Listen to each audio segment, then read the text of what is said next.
In the Bible, Jesus is called the true light. He gives life to everyone. Throughout the New Testament, the followers of Christ are called to be lamps that are lit during the darkness of life. We live in a dark world of animosity and dishonesty.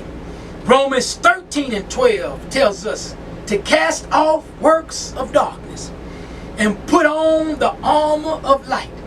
Romans 12:13 says, share what you have with people, with God's people, and practice hospitality. Meanwhile, Brother Jacoby, the general public is chasing after desires and pleasures. Now we have been instructed to remove the dark deeds like dirty clothes and put on the shining armor of righteous living. See, we got to put on the whole armor of God. We got to be able to put on the shining armor of righteous living.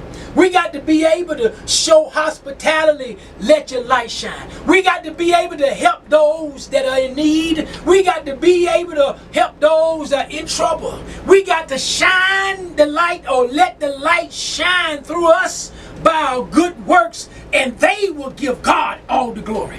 My spiritual situation comes from Matthew, the 5th chapter, verse 14, that says, you are the light of the world, like a city on a hilltop that cannot be hidden.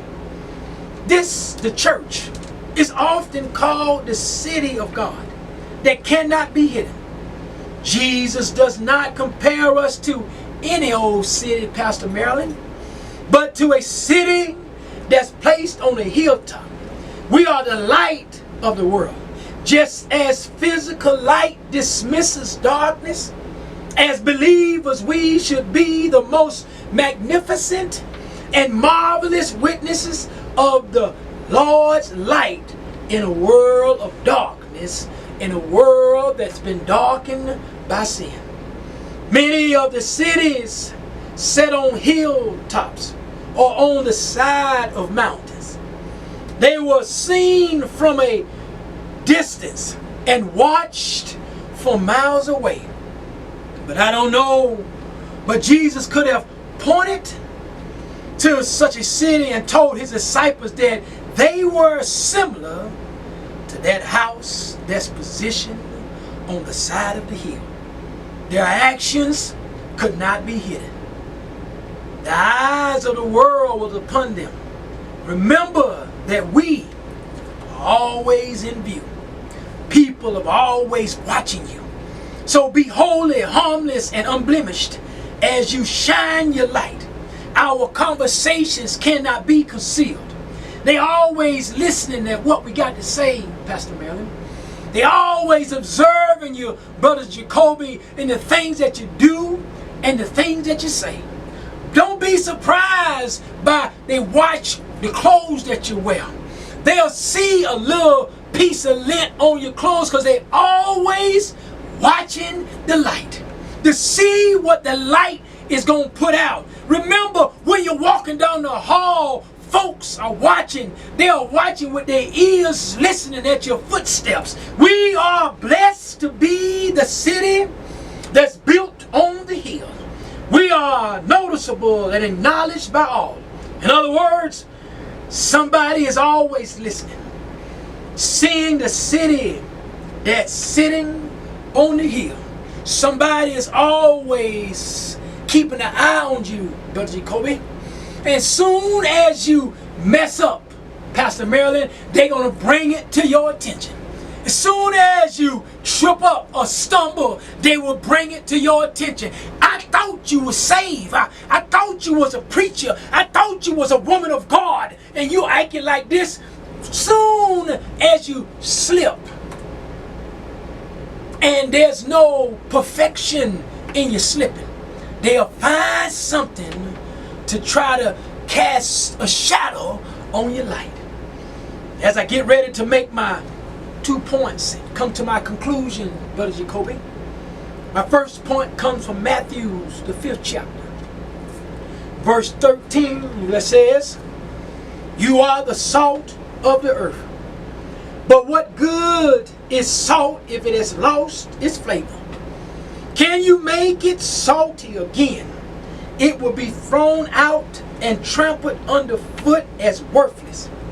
If the seasoning has lost its flavor, it's insignificant and distasteful. If the believers makes no effort to affect those around them, we're useless and of no value. If I look and act exactly like the world, I'm the salt that has lost its zest. I'm the salt that has lost its flavor. I'm the salt that's been trampled underfoot. But when my light and when my lamp starts burning and my light is bright, the cancer is gone, the cataracts is healed, the radiation has passed through, hallelujah, have gone, hallelujah, from cancer to cancer free, from can't see to 2020, hallelujah. Broken homes are mended, wayward children are restored, and the atmosphere, hallelujah, is better because the light of salvation is shining in our lives. Point number 2, Pastor Marilyn goes a little bit something like this from verse 15 of the same chapter. No one lights a lamp, then puts it under a basket.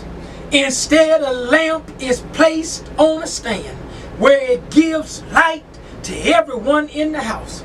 Can you hide a house that's sitting on top of a hill? The star at night can be seen across the city. When we're, hallelujah, for God, we'll glow like the city lights at night, showing others what Christ is like. Don't hide the light by being quiet when you should speak up. Going with the crowd, denying the Lord and allowing sin to dim the light. Don't ignore that the light is needed. Be a beacon of truth and don't deactivate the light from your life. Don't deactivate the light from the life of others. See, when we let the light go out, those, like Sister Edna said, where is the word? That's what happened when we let the light go out. Those that was relying on the light start looking for the light because they need the light.